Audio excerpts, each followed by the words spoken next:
الحمد لله وكفى وسلام على عباده الذين اصطفى أما بعد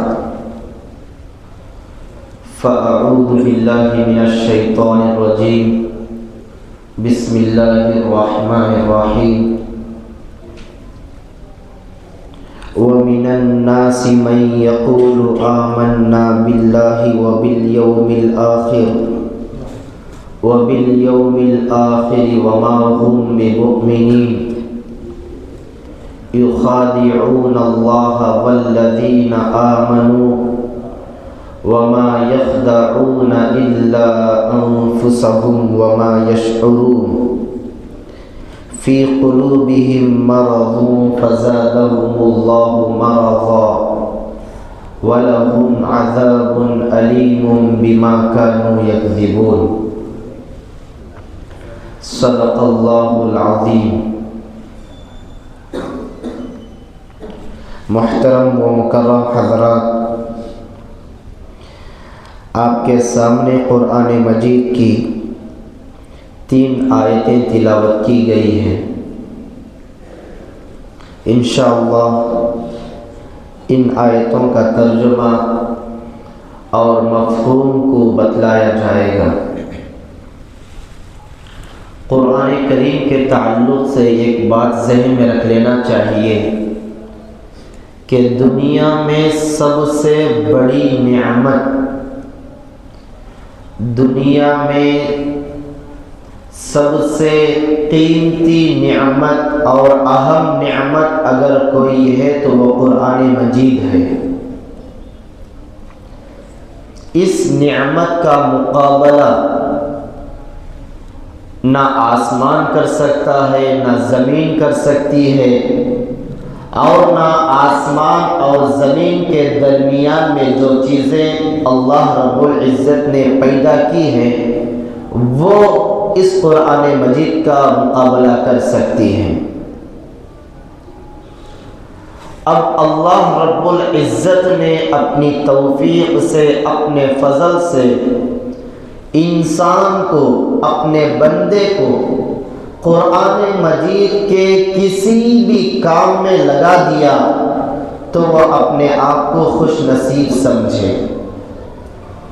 اللہ کے نزدیک وہ مقبول اور محبوب بندہ شمار ہو جاتا ہے۔ چاہے وہ دن میں کسی بھی وقت قرآن مجید کا کچھ کام آ گیا، کسی بھی طرح کا کوئی بھی کام قرآن مجید سے تعلق ہو، اگر وہ کر لیا تو وہ اللہ کے نزدیک خوش نصیب بندہ ہے۔ اور بدنصیب اور بدبخت اور شقی وہ بندے ہیں جو قرآن کریم کو چھوڑ دیتے ہیں، قرآن کریم سے راہ فرار اختیار کرتے ہیں، قرآن کریم سے جو دور بھاگتے ہیں، اللہ کے نزدیک وہ بدبخت ہیں، شقی ہیں، بدنصیب ہیں۔ اب ہم سب کے لیے یہ فرض عین ہے کہ قرآن مجید کو دیکھ کر تجوید کے ساتھ، الفاظ کے صحت کے ساتھ، ادائیگی کے ساتھ پڑھنا ہمارے لیے فرض عین ہے، اور ہم اس کی کوشش بھی کرنا چاہیے، اور ہمارے بچوں کو بھی اس طرح بنانا چاہیے کہ قرآن مجید کو صحت کے ساتھ، قواعد کے ساتھ پڑھ سکے، اور جتنا ہو سکے قرآن مجید کے معنی اور مفاہیم کو بھی سمجھتے رہنا چاہیے۔ دیکھیے سورۃ البقرہ شروع ہوا تھا، شروع کی 20 آیتوں کا خلاصہ۔ شروع میں اللہ رب العزت نے اس قرآن مجید میں شک شبہ کو دور کر دیا۔ ذالک الکتاب لا ریب فیہ، اس کتاب میں ذرا برابر بھی شک نہیں ہے، اس کتاب میں ذرا برابر بھی تردد نہیں ہے، شک نہیں کرنا چاہیے۔ اس کے بعد اللہ رب العزت نے متقیوں کی صفتوں کو بیان کیا، متقیوں کا ذکر کیا، مؤمنین کا ذکر کیا شروع کی 5 آیتوں میں۔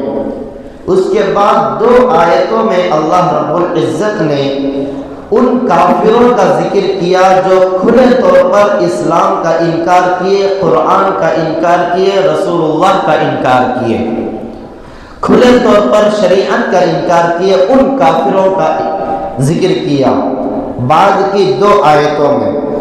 اس کے بعد کی 13 آیتوں میں اللہ رب العزت نے ان کافروں کا، ان منافقوں کا ذکر کیا جو کھلے عام تو انکار نہیں کیے، لیکن کفر ان کے دلوں میں چھپا ہوا تھا۔ ان کے اندر اتنی ہمت بھی نہیں ہوئی اور ان کے اندر اخلاق بھی اتنے گرے ہوئے تھے کہ وہ اپنے دل کی بات کو کھلے عام نہیں کہہ سکے۔ دل میں کفر چھپا ہوا تھا، ظاہراً اپنے آپ کو مسلمان ظاہر کرتے تھے، نماز بھی پڑھتے تھے، روزے بھی رکھتے تھے، لیکن حقیقت میں ان کے اندر کفر چھپا ہوا تھا۔ جب اللہ کے نبی صلی اللہ علیہ وسلم مکہ المکرمہ چھوڑ کر مدینہ المنورہ ہجرت کر کے گئے تو وہاں پر مدینہ المنورہ میں 2 قبیلے تھے، قبیلہ اوس، قبیلہ خزرج۔ قبیلوں کے نام قبیلہ اوس، قبیلہ خزرج۔ یہ قبیلہ اوس، قبیلہ خزرج کے لوگ، اکثر لوگ انصار مدینہ بن گئے۔ انصار صحابہ کرام میں بھی 2 گروہ تھے، ایک مہاجرین اور ایک انصار۔ انصار کسے کہتے ہیں؟ مدینہ المنورہ میں رہنے والے صحابہ کرام۔ اللہ کے نبی اور مسلمانوں نے مکہ المکرمہ چھوڑ کر مدینہ المنورہ جب گئے تو اللہ کے نبی کی اور مسلمانوں کی ہر طرح سے مدد کی، انہی کو انصار کہتے ہیں، مدینہ المنورہ کے انصار۔ قبیلہ اوس، قبیلہ خزرج کے اکثر لوگ مدینے کے انصار بن کر مشرف با اسلام ہو گئے، اللہ کے نبی صلی اللہ علیہ وسلم پر کے ہاتھ پر اسلام قبول کر لیے، اکثر لوگ مسلمان ہو گئے۔ لیکن یہودی اسلام قبول نہیں کیے۔ یہودیوں کے گروہ میں، یہودیوں کی جماعت میں صرف اور صرف حضرت عبداللہ بن سلام رضی اللہ عنہ یہ آدمی مشرف با اسلام ہوئے، سچے دین کو قبول کر لیا، سچے دین کی تصدیق کی۔ جب تک منافقوں کا یہ خبیث گروہ تیار بھی نہیں ہوا تھا، اس کے بعد یہ ہوا، اسلام کی فتوحات ہونے لگی، مال غنیمت آ رہا تھا، صدقات زکوٰۃ آ رہے تھے اور جنگیں وغیرہ ہو رہی تھی۔ اس کے بعد یہ یہودیوں کا گروہ شروع ہو گیا، منافقوں کا گروہ شروع ہو گیا۔ ان کو ہضم نہیں ہوا، ان کے اندر حسد، ان کے اندر کینہ، ان کے اندر جلن تھا۔ جیسا ہی اسلام میں فتوحات آنے لگی، اسلام آگے بڑھنے لگا تو ان کے اندر جلن، حسد، کینہ، کپٹ شروع ہو گیا، جبکہ حقیقت میں وہ اپنے آپ کو مسلمان کہتے تھے۔ اسی کو اللہ رب العزت بیان کر رہے ہیں، وَمِنَ النَّاسِ مَن يَقُولُ آمَنَّا بِاللَّهِ وَبِالْيَوْمِ الْآخِرِ، اور لوگوں میں بعض ایسے ہیں، الناس کے معنی لوگ کے آتے ہیں، وَمِنَ النَّاسِ، اور لوگوں میں بعض ایسے ہیں، مَن يَقُولُ، قَالَ يَقُولُ کے معنی کہنا، بولنا، من یقول جو کہتے ہیں آمنا ہم ایمان لے کر آ گئے، ہم اسلام میں داخل ہو گئے، باللہ اب کس پر ایمان لے کر آ گئے؟ اللہ پر، باللہ اللہ پر، وبالیوم الآخر آخر آخرت کا دن، یوم دن کو کہتے ہیں، وبالیوم الآخر آخرت کے دن پر اللہ پر ایمان لے کر آ گئے اور آخرت کے دن پر ایمان لے کر آ گئے، جبکہ ان کی حقیقت اللہ رب العزت آگے فرما رہے ہیں وما هم بمؤمنین، جبکہ ان میں کا کوئی بھی ہرگز ایمان والا نہیں ہے، وہ اپنے آپ کو کیا کہتے ہیں؟ آمنا باللہ و بالیوم الآخر، ہم اللہ پر بھی ایمان لے کر آئے، آخرت کے دن پر بھی ایمان لے کر آئے، لیکن اللہ رب العزت آگے فرما رہے ہیں وما ہم بمؤمنین، وہ ہرگز ایمان والے نہیں ہیں۔ آگے اللہ رب العزت فرما رہے ہیں یخادعون اللہ، منافقوں کا تذکرہ ہو رہا ہے۔ منافق کسے کہتے ہیں؟ دل میں کفر کو چھپا کر رکھا ہوا ہے، ظاہراً مسلمان کہتا ہے اپنے آپ کو، ان کا تذکرہ ہو رہا ہے۔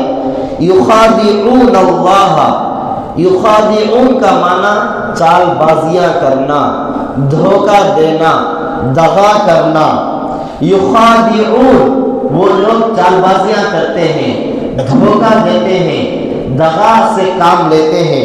اب کسے دھوکہ دے رہے ہیں، کس کے ساتھ چال بازیاں کر رہے ہیں؟ اللہ، یخادعون اللہ، وہ لوگ اللہ رب العزت کو دھوکہ دے رہے ہیں، دغا سے کام لے رہے ہیں۔ والذین آمنوا، اور ان لوگوں کو جو ایمان لے کر آئے ہیں۔ یہ لوگ جو منافق ہیں یہ اللہ رب العزت کو بھی دھوکہ دے رہے ہیں، اور جو ایمان لے کر مسلمان ہو گئے ان کو بھی دھوکہ دے رہے ہیں۔ اب دھوکہ یہی ہے کہ جب اپنے آپ کو مسلمان ظاہر کر رہے ہیں مسلمانوں کی جماعت میں، اور کفار کی جماعت میں جا کر کہہ رہے ہیں کہ ہم تو تمہارے ساتھ ہیں، ہم تو مسلمانوں کے ساتھ جو ملے تھے ان کے راز معلوم کرنے کے لیے، ان کی حقیقت معلوم کرنے کے لیے، ہمارا دل تو آپ کے دل کے برابر ہے۔ یہی چال بازی اور دھوکہ ہے۔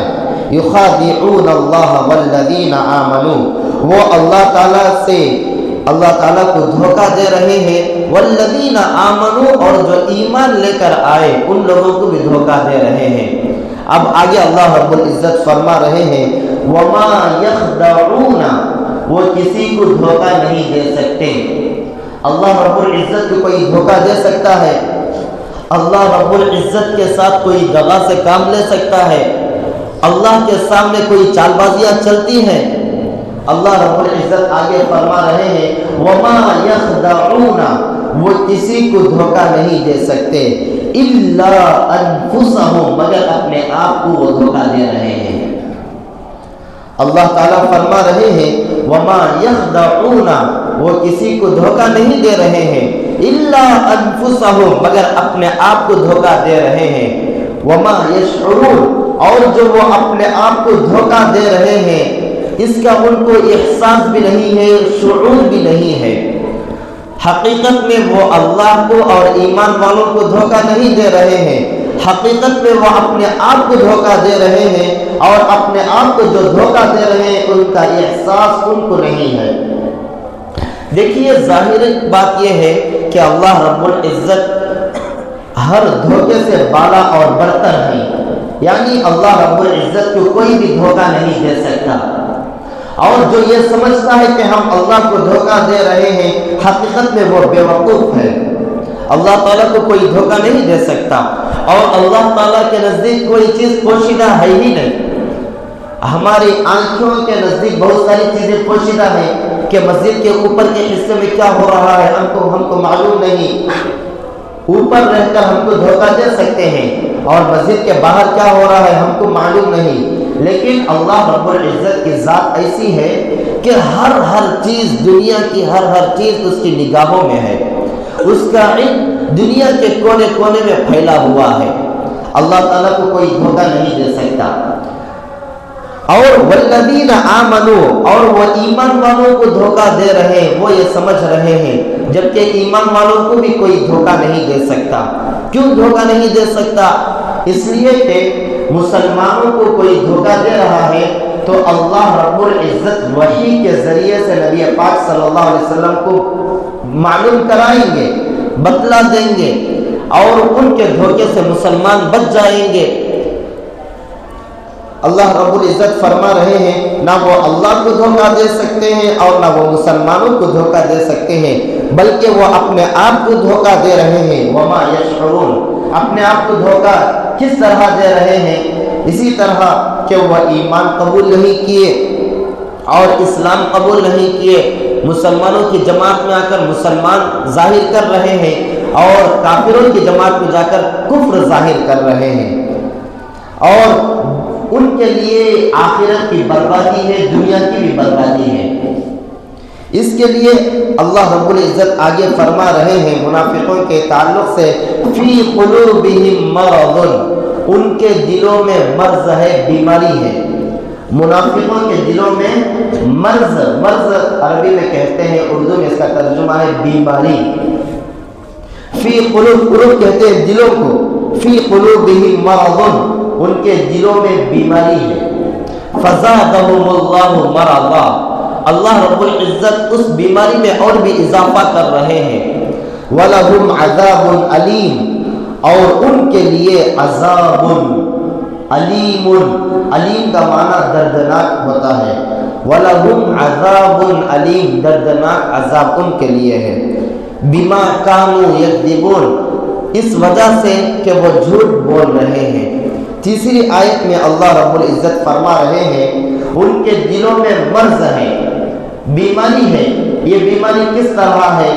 اس طرح کہ ان کے اندر جلن ہے، اسلام آگے بڑھ رہا ہے، لوگ جوق در جوق، جماعت در جماعت اسلام قبول کر رہے ہیں تو ان کو ہضم نہیں ہو رہا ہے۔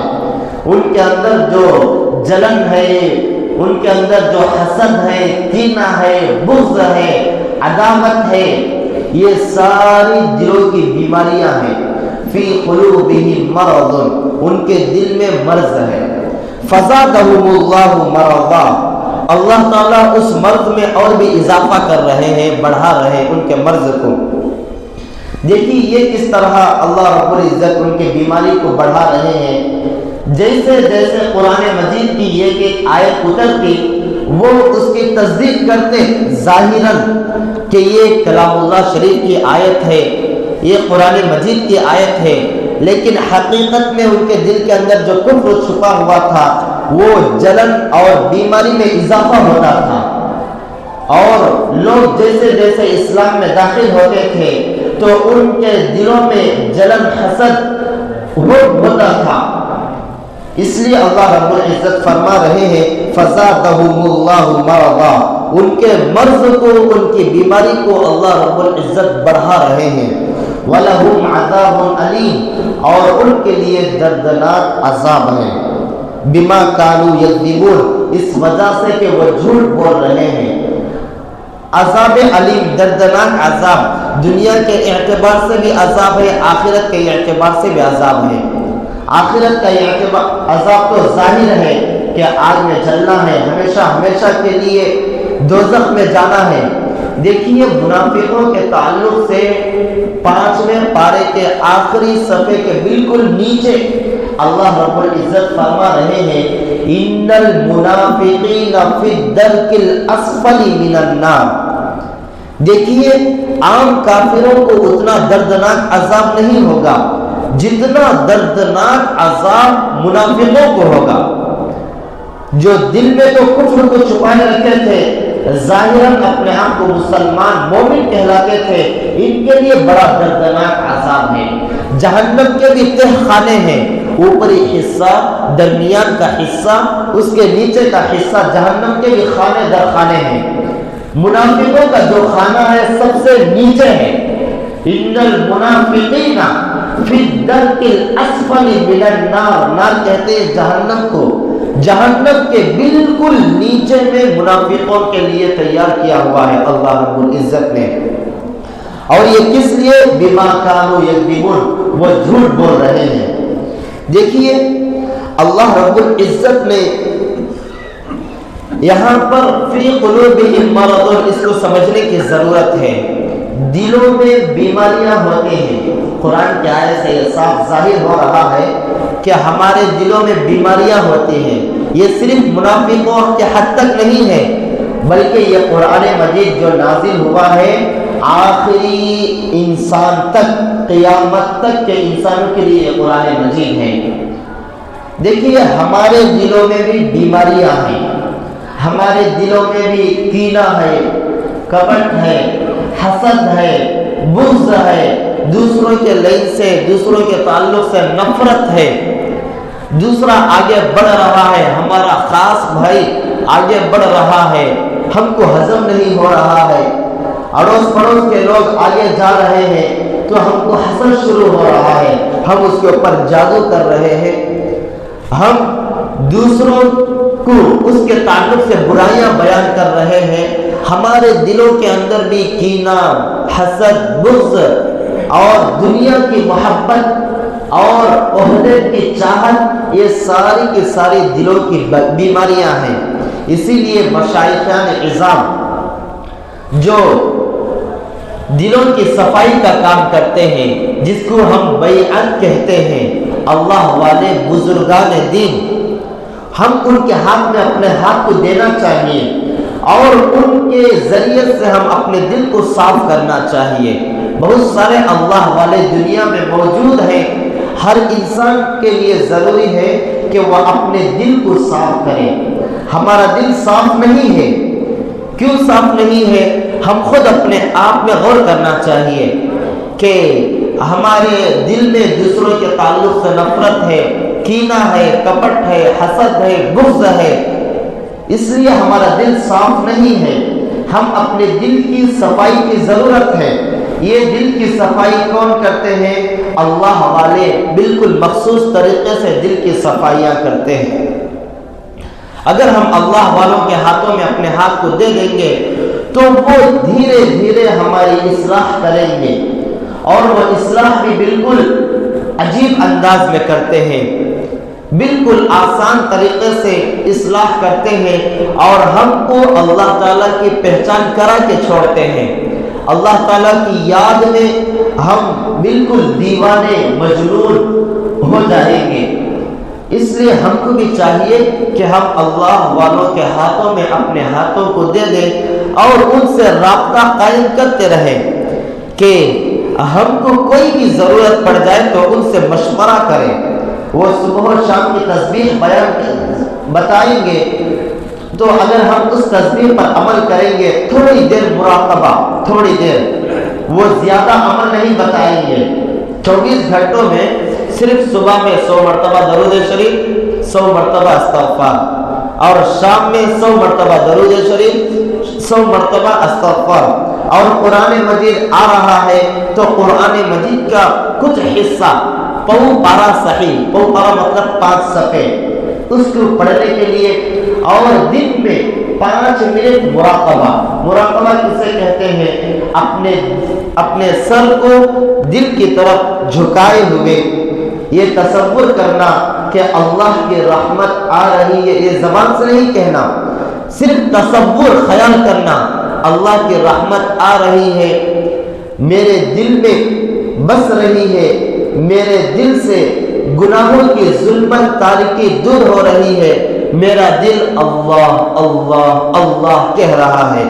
صرف یہ تصور کرنا، اسی کو مراقبہ کہتے ہیں۔ اس کے ذریعے سے ہم اپنے دلوں کی صفائیاں کر سکتے ہیں۔ تو اللہ تعالیٰ سے دعا ہے کہ اللہ تعالیٰ ہم سب کو اپنی اصلاح کرنے کی فکر عطا فرمائے۔ یہاں پر منافقوں کا جو ذکر ہوا، ایک سوال یہ ہے، کیا اب بھی دنیا میں منافقین موجود ہیں؟ دنیا میں اب بھی منافقین موجود ہیں؟ تو اس کو معلوم کرنے کے 2 طریقے ہیں۔ ایک طریقہ وحی کے ذریعے سے معلوم ہوگا۔ اللہ رب العزت نبی پاک صلی اللہ علیہ وسلم کو وحی کے ذریعے سے منافقوں کے بارے میں بتلا رہے تھے کہ فلاں آدمی منافق ہے، فلاں آدمی منافق ہے، فلاں آدمی آپ کے پیٹ کے پیچھے سرکشی کر رہا ہے۔ اور دوسرا طریقہ یہ ہے کہ وہ اپنے آپ کو مسلمان کہہ رہا ہے اور ظاہری طور پر وہ اسلام کے بہت سارے چیزوں کا انکار کر رہا ہے، مذاق اڑا رہا ہے، اس کو بھی منافق کہتے ہیں۔ تو پہلا سلسلہ وحی کا سلسلہ تو مکمل ہو گیا، ختم ہو گیا۔ اب جو دوسرا سلسلہ ہے یہ اب بھی موجود ہے، اور منافقین قیامت تک رہیں گے، منافقین قیامت تک رہیں گے۔ اب اس کو کیسے معلوم کیا جائے گا؟ اور قرآن کی اصطلاح میں منافق کسے کہتے ہیں؟ ملحد کو کہتے ہیں منافق، اور منافق کو منافق ہی کہتے ہیں، ملحد کو بھی منافق کہتے ہیں۔ ملحد منافق کا معنی صاف ہے کہ اپنے دل کے اندر کفر کو چھپا کر ظاہراً مسلمان کہے، داڑھی بھی رکھ رہا ہے، نمازوں کی پابندی بھی کر رہا ہے، سر پہ ٹوپی بھی ہے اور سنتی لباس بھی پہن رہا ہے، لیکن قرآن کریم کا مذاق اڑا رہا ہے، تو وہ منافق ہے اور سارے اسلام کے کام کر رہا ہے، لیکن حج کا مذاق اڑا رہا ہے کہ حج بھی کوئی عبادت ہے، حج کا مذاق اڑا رہا ہے، یا زکات کا مذاق اڑا رہا ہے، یہ اس کو منافق کہتے ہیں۔ یہ لوگ قیامت تک رہیں گے۔ اللہ تعالیٰ سے دعا ہے کہ اللہ تعالیٰ ہم سب کو ایمان پر ثابت قدمی عطا فرمائے اور کفر کی، نفاق کی ہر چھوٹی بڑی بیماری سے اللہ تعالیٰ ہم سب کو بچا کر رکھے اور اپنے عقائد کو صحیح کرنے کی فکر اللہ تعالیٰ ہم سب کے دلوں میں پیدا فرمائے اور اپنے ظاہر کو بھی اپنے باطن کو بھی گناہوں سے بچانے کی بھی فکر اللہ تعالیٰ ہم سب کو عطا فرمائے۔ آمین۔ وآخر دعوانا الحمدللہ رب العالمین۔